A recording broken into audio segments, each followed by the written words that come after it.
सो hi everyone. तो students, आज के इस सेशन में हम डिस्कस करने जा रहे हैं EMRS की जो इंग्लिश टीचर की जो पोस्ट निकली है, वैकेंसीज अभी लेटेस्ट ही रिलीज हुई है, राइट। तो उसका जो इंग्लिश टीचर का जो सिलेबस रहेगा इसमें, वो क्या सिलेबस रहेगा, ठीक है, उसका क्या पैटर्न रहेगा, राइट। तो कौन कौन से टॉपिक्स रहेंगे वो सारा आज हम इस वीडियो में कवर करने जा रहे हैं। तो बढ़ते हैं अपने सेशन की तरफ, तो देखते हैं। So reading comprehension section A. तो अगर हम सेक्शन ए की बात करें तो सबसे पहला जो क्वेश्चन है that is based on reading comprehension.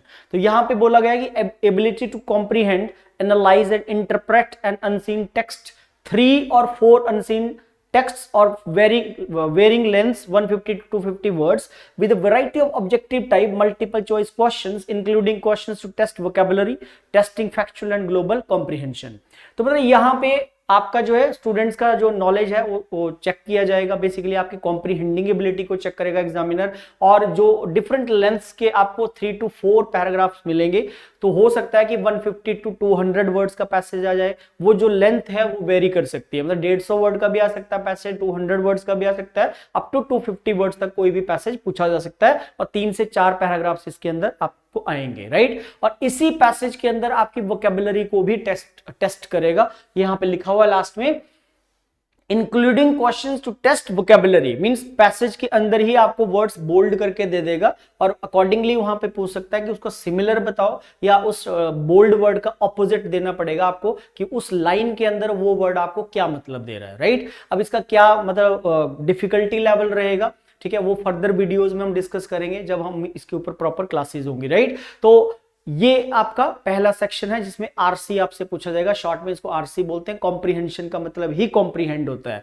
जो वर्ड यहां पे ये कॉम्प्रिहेंड यूज कर रहा है, जो वर्ड यहां पे कॉम्प्रिहेंड यूज किया जा रहा है, एक्चुअली कॉम्प्रिहेंड से ही ये कॉम्प्रिहेंशन बनता है, ठीक है। अगर मैं इसका लिटरल मीनिंग बताऊं तो कॉम्प्रिहेंड से ही आपका कॉम्प्रिहेंशन वर्ड बन जाता है, और कॉम्प्रिहेंशन का मतलब ही होता है basically to understand. The word itself says to understand.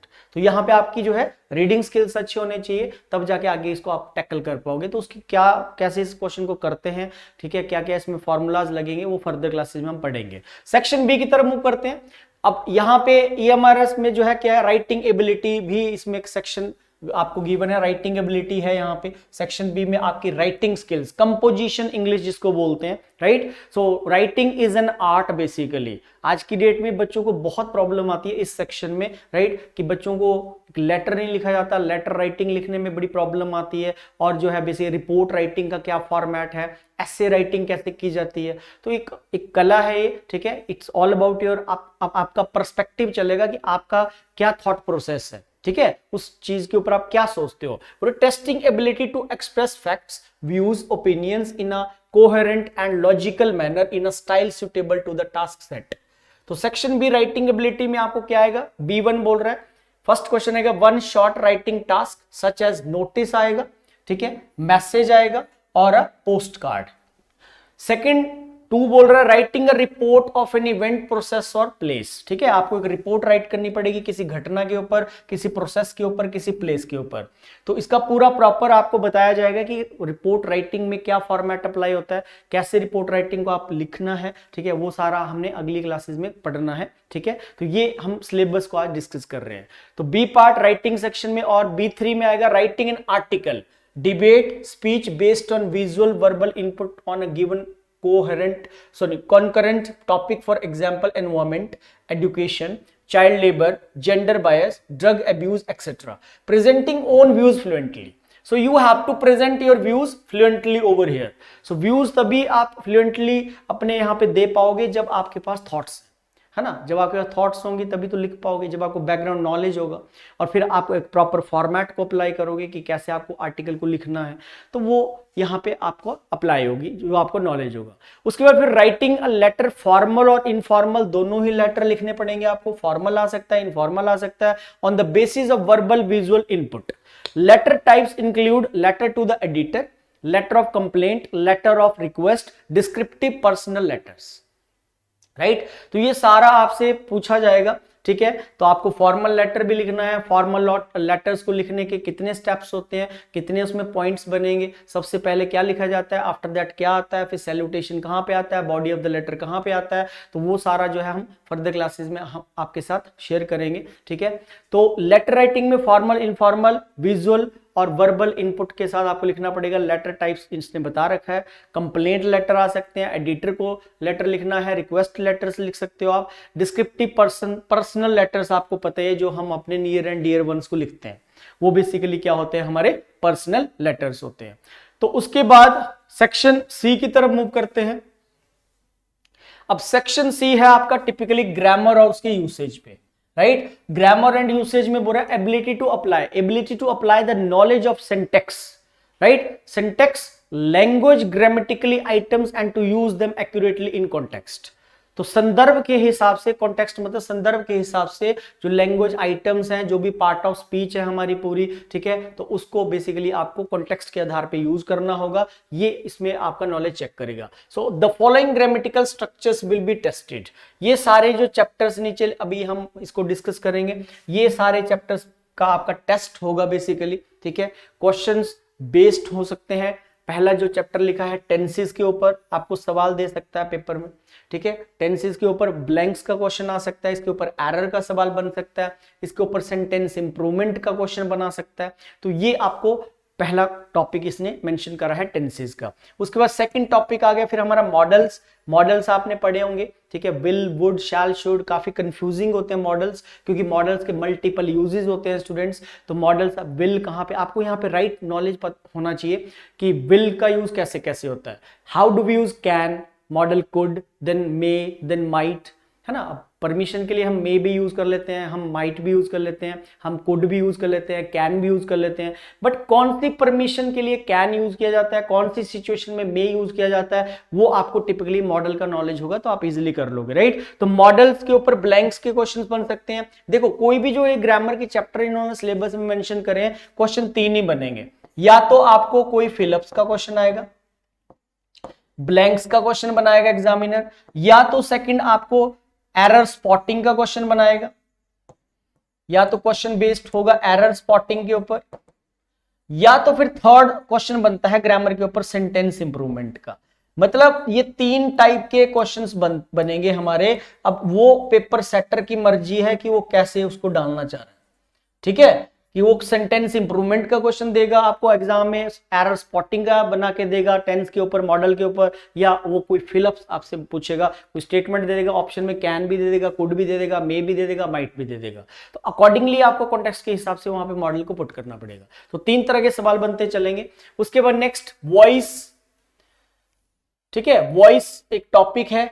जैसे वॉइस आपको पता है एक्टिव वॉइस होती है, पैसिव वॉइस होती है, तो वॉइस को हमें डिटेल में पढ़ना पड़ेगा आप सभी बच्चों को। उसके बाद सब्जेक्ट वर्ब कॉनकॉर्ड, राइट। अब अगर मैं आपको डिटेल में बताऊं तो ये जो इन्होंने पहले लिखा है ना सिंटैक्स, नॉलेज ऑफ सिंटैक्स, तो सिंटैक्स जो चैप्टर है इसी को ही सब्जेक्ट वर्ब अग्रीमेंट भी बोलते हैं। This particular chapter is called subject verb agreement, this particular chapter is called subject verb concord, this particular chapter is also called syntax. यह अलग बात है कि ये थोड़ा कंफ्यूज कर रहा है यहाँ पे आपको, ठीक है। पहले इसने क्या करा, ability to apply the knowledge of syntax लिख के दे दिया, लेकिन जब टॉपिक्स लिख रहा है तो टॉपिक्स में आगे जाके क्या लिख रहा है, सब्जेक्ट वर्ब कॉनकॉर्ड, जबकि हैं ये सारे सेम, ठीक है। इसी चैप्टर को सिंटैक्स भी बोला जाता है, इसी चैप्टर का ही दूसरा नाम सब्जेक्ट वर्ब अग्रीमेंट भी है। मोस्टली बच्चों ने सब्जेक्ट वर्ब अग्रीमेंट सुना होता है, राइट। लेकिन कॉनकॉर्ड से कंफ्यूज मत होना, सब्जेक्ट वर्ब अग्रीमेंट ही है ये, सिंटैक्स भी वही है, इसमें कोई फर्क नहीं है, ठीक है। उसी को 3 नाम है इसके, syntax, subject verb agreement, subject verb concord. Then connectors, जैसे कंजंक्शंस को हम कनेक्टर्स बोल देते हैं, वैसे आप सब्जेक्ट वर्ब अग्रीमेंट को सब्जेक्ट वर्ब कॉनकॉर्ड बोल लो, चाहे आप इसको सिंटैक्स बोल लो, that is same thing. Subject और वर्ब का अग्रीमेंट है ये, सब्जेक्ट ने किसके साथ अग्रीमेंट किया है, वर्ब के साथ, उसी के ऊपर ये चैप्टर बना है। तो डिफरेंट नेम्स हैं इसके, कंफ्यूज मत होना, ये कंफ्यूज कर रहा है यहाँ पे और कुछ नहीं कर रहा। कनेक्टर्स को हम क्या बोल देते हैं स्टूडेंट्स, कंजंक्शंस, राइट। तो connectors are called basically conjunctions.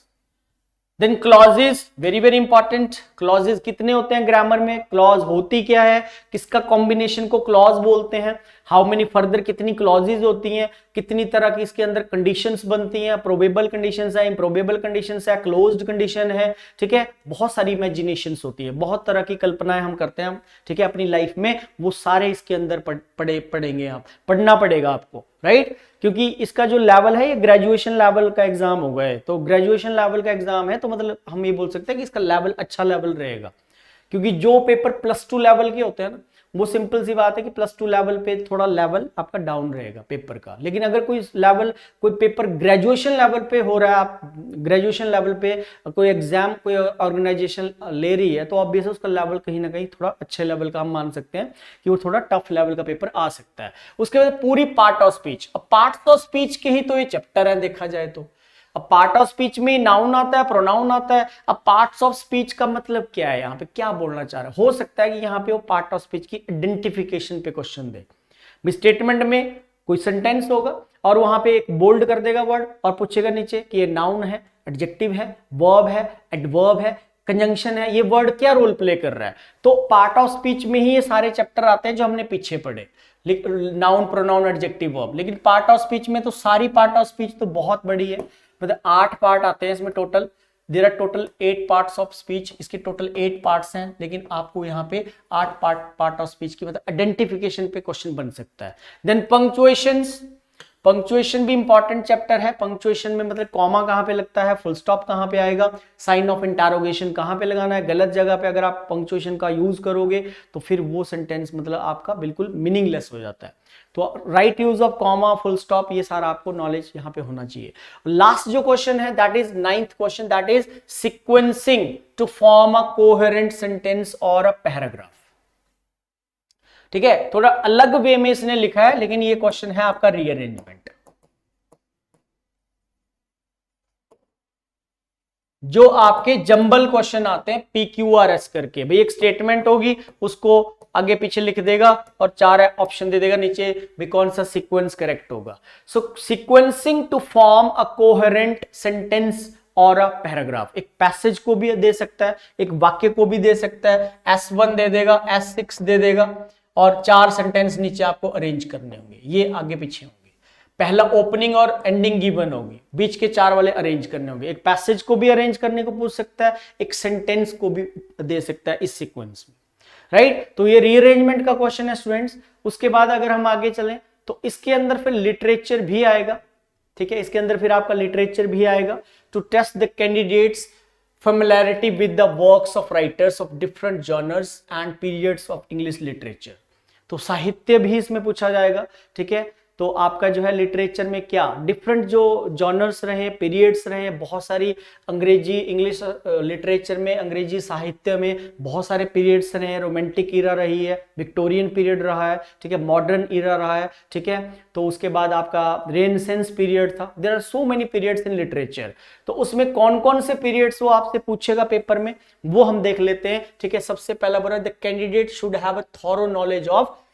पहली बात तो शेक्सपियर्स के वर्क्स का आपको नॉलेज होना चाहिए। शेक्सपियर्स ने कितने सोनेट्स लिखे, ठीक है, वो यहाँ पे चेक करेगा, सारे जितने भी उनके वर्क्स है इंपॉर्टेंट। फिर उसके बाद रोमांटिक पीरियड। अब रोमांटिक जो पीरियड था, इसके जो राइटर्स थे रोमांटिक पीरियड में, PB Shelley, right, William Wordsworth, John Keats, ST Coleridge, right, और फिर बायरन एक्सेट्रा। अब इनके द्वारा क्या क्या इनके रोमांटिक पीरियड में, शैले को आपको अलग से, पीबी शैले को आपको अलग से एक्सप्लेन करना पड़ेगा, ठीक है, मतलब सारा इनके बारे में पढ़ना पड़ेगा। कहाँ पे इनकी बर्थ डेट क्या थी, इनकी डेथ डेट क्या थी, इन्होंने कितनी पोएम्स इनके द्वारा लिखी गई, कौन सा वर्क्स किस डेट को आया, ठीक है। तो ये सारा। फिर विलियम वर्ड्सवर्थ, जॉन कीट्स का बर्थ किस डेट को हुआ, ठीक है, जॉन कीट्स की डेथ किस डेट को हुई, birth, date of birth and date of death पे भी क्वेश्चंस आते हैं राइटर्स के ऊपर। एसटी कोलरिज के कौन कौन से इंपॉर्टेंट वर्क्स हैं, किस राइटर ने किस दूसरे कंटेम्परेरी राइटर होते हैं जो सेम पीरियड पे लिखते हैं।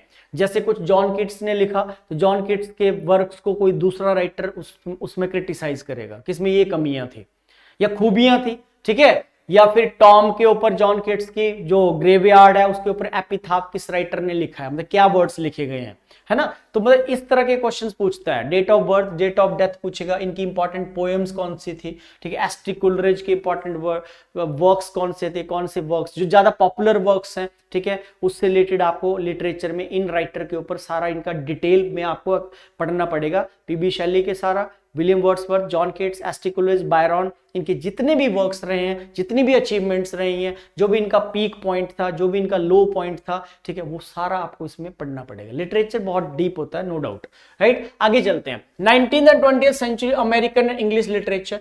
अब ये थोड़ा टफ लिटरेचर होता है क्योंकि अमेरिकन राइटर्स आपको पढ़ने पड़ेंगे यहाँ पे, ठीक है, और इंग्लिश लिटरेचर को आपको पढ़ना पड़ेगा डिटेल में, अंग्रेजी साहित्य को। एग्जाम्पल यहाँ पे दे रखा है, राइटर्स इसने मेंशन करे हैं कि इनको पढ़ना है आपने, ठीक है, रॉबर्ट फ्रॉस्ट, हेमिंगवे, टेड हज, ठीक है, Whitman, हाथॉर्न, Emily Dickinson, Bernard Shaw, ये सारे राइटर्स आपको पढ़ने पड़ेंगे।